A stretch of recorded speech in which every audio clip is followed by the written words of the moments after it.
So we all know that change is all around us, and libraries have experienced a great deal of it.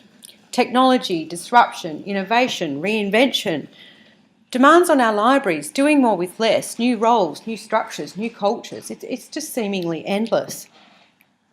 Never have the challenges been more immense for our libraries, but the opportunities more great. And we have the ability to do more, to assist more, and to partner more than ever before. So libraries not only need to respond to change by surviving or thriving, but must be at the forefront of change to triumph. So library professionals around the world have the knowledge, understanding and the skills to play a significant role in information and the knowledge economy. This presentation will use the Australian national context as a case study, exploring how librarians are creating positive change despite a number of challenges. So I'd like to briefly introduce my co-presenter today. And this is Linda O'Brien. Linda is the chair of the Council of Australian Universities Research Advisory Committee. She's really provided the inspiration for the presentation today and much of the content, so I really owe it to her. I'll be delivering this presentation in 4 parts. I'll start by talking about a theory of change called Cambietics. I'll move on to the Australian environment, cover some case studies, and then try and benchmark the Australian experience. So Cambietics, or the management of change. So this draws on a theory developed in 1985 by F.D. Barrett. Cambietics comes from the Latin verb cambire, which means to change. And in his 1985 publication, Barrett describes a roiling volcano of change steaming and boiling blindly about us, a change which is utterly without precedent. Barrett was, of course, referring to changes caused by technology, and even 30 years on, this is still quite a relevant quote, I think, for all of us. But Barrett's theory is that there are really 3 stages of managing change, from the weakest to the most powerful and sophisticated. So coping with change to survive is really about keeping one's head above water. Capitalising on change to thrive is a much more positive posture. But creating change to triumph, Barrett says, is the true challenge. It means being an actor rather than a reactor, an inventor rather than an imitator. And it means to be making waves rather than riding on them. And again, I think this is particularly relevant for us as libraries to think about our roles and the way in which we want to create positive change. Okay, so just a little bit about the Australian context, but I do acknowledge we've had a number of Australian speakers at the conference already, which I think is fabulous. So there are 40 universities around the country, and we're quite a big country. I think that's probably an understatement. We're actually 32 times bigger than the UK. But we have a third of the population and we have a third of the number of universities, so 43, which are spread around the outside of the country, as you can see on this map here. To give you a bit of an idea of distance, Perth in Western Australia, where my university is located on the west coast, is a 4 or 5 hour flight, depending on the jet stream and the wind, to Queensland, where my co-author Linda O'Brien is located. And these vast differences haven't stopped our collaboration. In fact, I think, if anything, one of the reasons why the libraries in Australia have collaborated is our isolation from the rest of the world. So our higher education sector in Australia performs relatively well, at least if you read the Universities Australia report. We have a significant number of universities in the world's best, although not as many as the Netherlands, as I discovered yesterday. And we account for 4%, almost 4% of the world's research publication output. We're very proud of our international education, as you are here in the UK, and it's our 3rd largest export, after, of course, minerals and energy. But interestingly, it's our top performing service export. It outperforms tourism, international education. I'm sure that our political instability has not escaped international media attention. And the political landscape in Australia really affects our universities because we are a federally regulated system. But just in case you weren't aware, we've had 5 changes of 4 Prime Ministers from 2 parties in just 5 years. We've had numerous higher education ministers, a failed attempt at student fee deregulation, and numerous funding cuts. And so there's been a lot of change and shift happening in our university sector. There's really 3 elements to the political agenda when it comes to research that I wanted to briefly cover. The first is about quality, and Australia undertakes research assessment exercises just like the UK and other countries.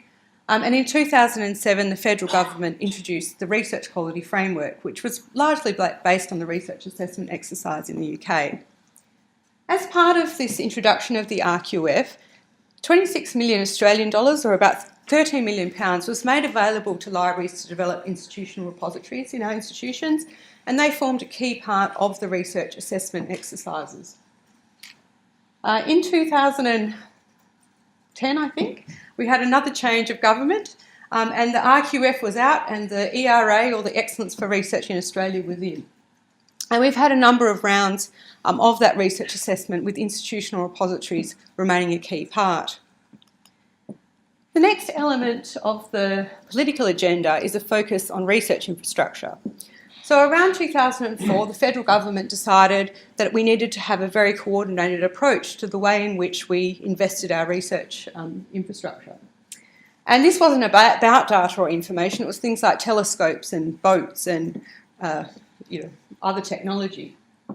But in 2008, quite significantly, research data was recognised as a really important part of research infrastructure. And the Australian National Data Service was created, and I'll talk a little bit about that in a moment. And the third element, for those of you here yesterday, you would have heard about Margie talk about innovation. And this is really the most recent element of the government's research agenda. So when the current Prime Minister, Malcolm Turnbull, came to government last year, he said, and I quote, he wanted to end the publish or perish culture that existed within the university sector in Australia. And instead, he wanted researchers to focus on research with commercial benefit or impact on the community. So this is what's at the centre of what's being referred to as the ideas boom, or the National Innovation and Science Agenda. And in quite a significant move, just recently the federal government announced that it would no longer take into account research publications in the way in which it distributes around $1 billion worth of federal funding for research. So with more emphasis on research impact and community engagement, it's likely that the next Excellence in Research for Australia exercise will include some end user engagement and impact measures, and we're expecting perhaps there'll be case studies similar to the UK. And the latest calling from the Prime Minister's office is for, within universities, for innovation to be the new black. And of course, lots of our researchers are saying we've been doing that for a long time. Regardless of what the outcome is, I think there's a lot of predicting that the ideas boom will be coming to a country near you, so keep an eye out for that. So there's very significant pressure on the university sector, and our libraries in particular in Australia are facing a number of challenges. As you may know, the Australian dollar has declined quite steeply against a number of major foreign currencies just recently.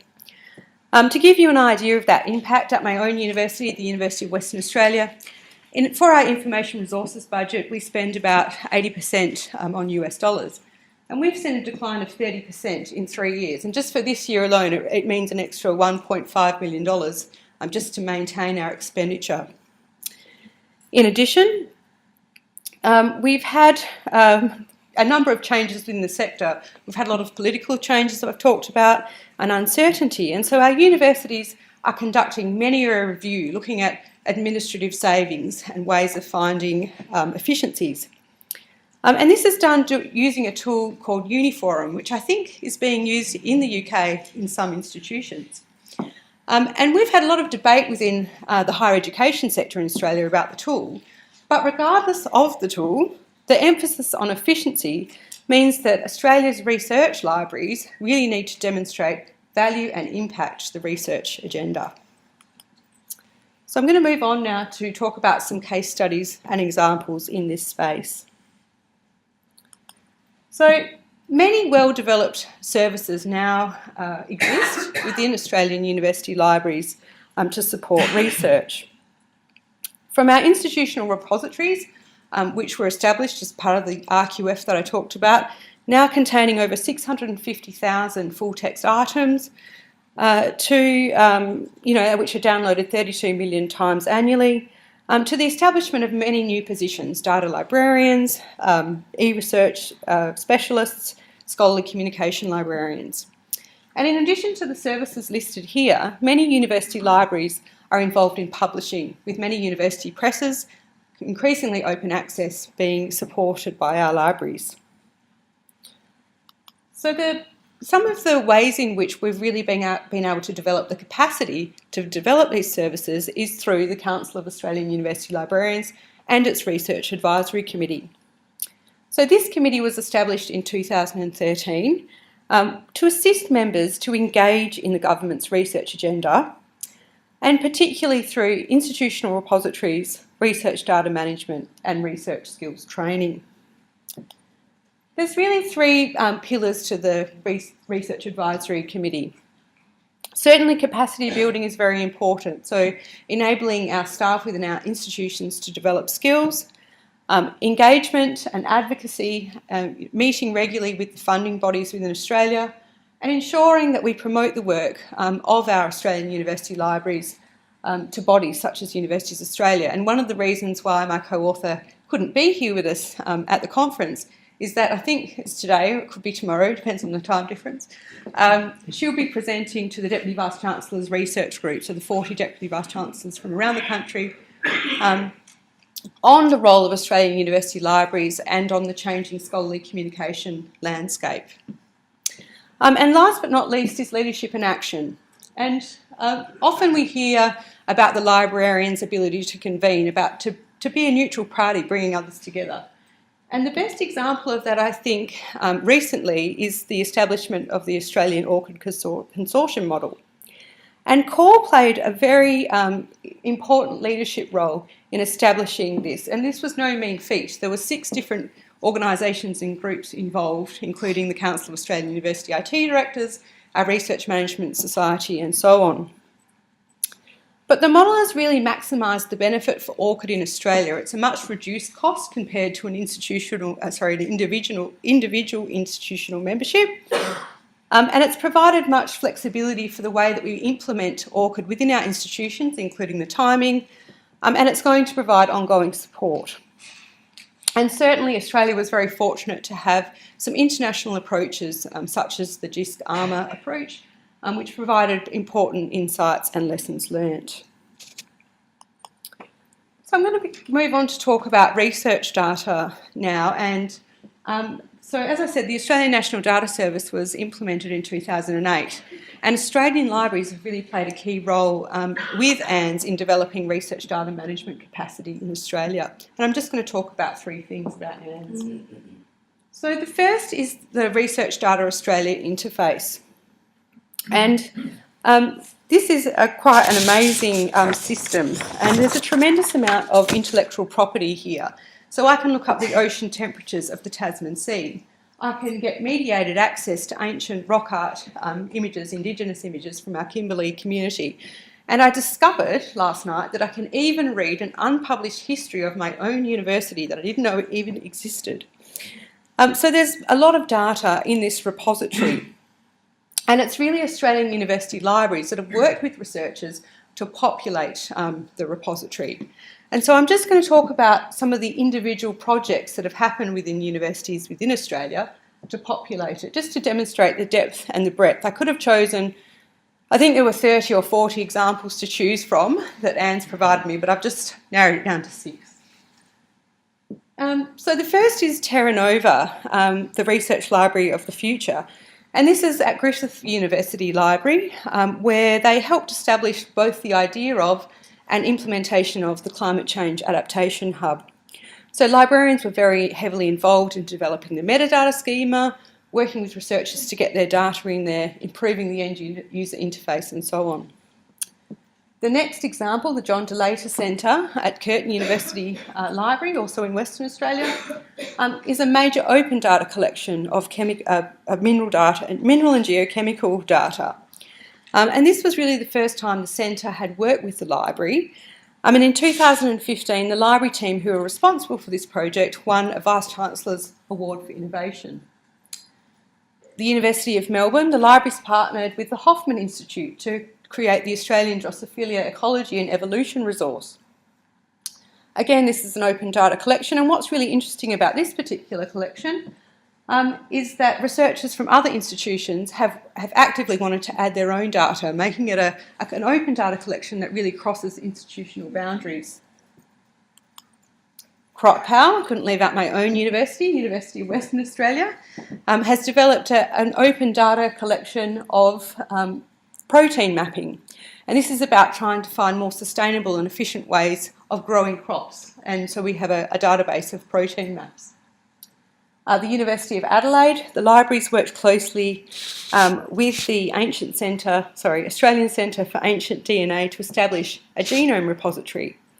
Again, it was the first time that group had worked with the library, and as a result, the library is now project managing their next open data project. And last but not certainly by no means least, is the imaging locus at Monash University. And this is where the libraries work really actively with the e-research area at Monash to develop a tool which will share imaging data all around the world.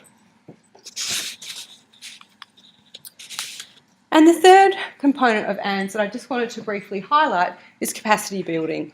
And librarians have worked really closely with ANZ to do this for our library staff across the country, and that's now really expanding to also our researchers throughout Australia. And some of you may know about the 23 research data things. Does anyone know about this? Oh, of course, Margie. A couple of people. So this is an open training program. It may be something you want to promote within your institutions. You self-register, and to give you an idea of the interest, for the first webinar, which was on the 1st of March, there was 840 people signed up for the program. So you can see there's a lot of interest in research data and capacity building within Australia. It would be remiss of me not to say something about open access, given all of the discussion yesterday. And Australia's two major federal funding bodies, the Australian Research Council and the National Health and Medical Research Council, announced that they would have open access mandates for anything that was funded through their grants within 12 months of publication. So, due to the establishment of institutional repositories in our libraries in 2007 as part of the RQF, we've tended to have a green rather than a gold open access approach. But that doesn't mean that we don't pay article processing charges, and certainly this is an area which is shifting. And I was really interested yesterday in some of Danny's comments, and perhaps that reflects her experience in Australia. And it did make me reflect on a conversation I'd had with a colleague about 12 months ago. And quite a senior colleague from another institution who said, librarians shouldn't focus on open access. We're just doing ourselves out of a job. And I sort of wonder where perhaps that's where Danny's experiences come from. But on the positive side, Australians are very interested in open access. In fact, the Knowledge Unlatched initiative, which some of you may know about, had 3 founding libraries when it was first established. And all 3 founding libraries were from Australia. So we really were involved in the startup of that initiative, which is an open access monograph initiative.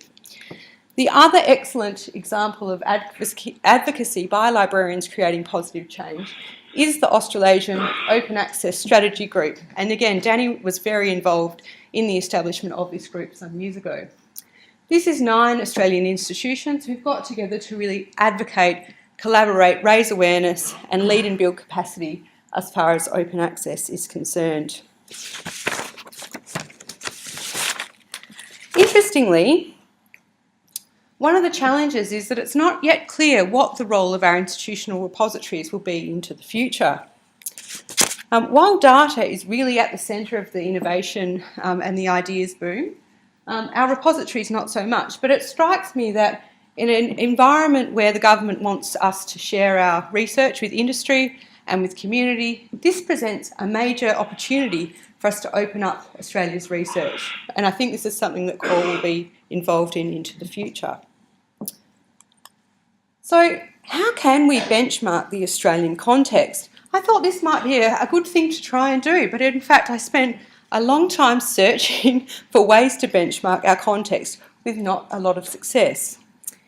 I think this is an opportunity for our associations to look at what data we might share and benchmark to help identify our areas of best practice to learn from each other. But anyway, I found a couple of things. The first is a quote from Ross Wilkinson, who's the Executive Director of the Australian National Data Service. And he basically said that yes, there are universities that, such as UC or Oxford, that are individually doing much more developed data projects. But because of the collective way in which Australia has dealt with data overall, we were better to engage internationally. The second is some data from the Ithaca survey. Now, a small group of Australian university libraries, so some of the group of 8 research-intensive universities, ran a version of the Ithaca survey between 2014 and 2015. We all did it at slightly different times, which is the reason for the long time. And what's really interesting, I think, is that if you look at comparing the results with the US in red and then the UK in darker blue, there's a slight, I guess, difference between the Australian libraries and what researchers said in terms of how they felt supported in the research role. Again, the Australian libraries said that they're a little bit more dependent on their library in comparison with the US and the UK counterparts, and also in impact, and I think this probably reflects the amount of impact and bibliometric services that we've established within our institutions. But what's really interesting to me is that despite our significant input into institutional repositories in Australia, investment from the federal government and a lot of investment from our libraries in setting up our services, the UK outperforms us quite significantly when it comes to making publications available and open. I did actually like this though. I did note that it says, I'm sorry for those of you who can't read it, making a version of my research outputs freely available online, which of course is not the same thing as open access. So I just wanted to finish up on this. This was an article I discovered. Alice Keller is a German librarian who spent 7 weeks in Australia. And so this was published in the Australian Library Journal. It was really a reflection of her time in Australia. So she said that Australian university libraries see themselves as genuine partners in research, that we see ourselves as powerful allies eager to contribute to the research excellence of our institutions, and that we have this healthy self-confidence. So, of course, I'd be very interested in your thoughts. But in conclusion, funding uncertainty, political stability, our declining exchange rate has led to a lot of pressure on Australian university libraries. But we are creating change to triumph, proactively demonstrating value to the research agenda through well-developed integral initiatives with an emphasis on active partner rather than service provider. Our ability to collectively develop infrastructure, staff capacity, and a range of support services at an institutional and collective level means that we are creating change to triumph, and we're very well supported by groups such as the Council of Australian University Librarians in this endeavour. Australia is but one country, but the challenges and opportunities for information and information professionals are global, requiring global solutions. And I think this highlights the importance of diversity and working together and discussing approaches at conferences such as this one. Thank you.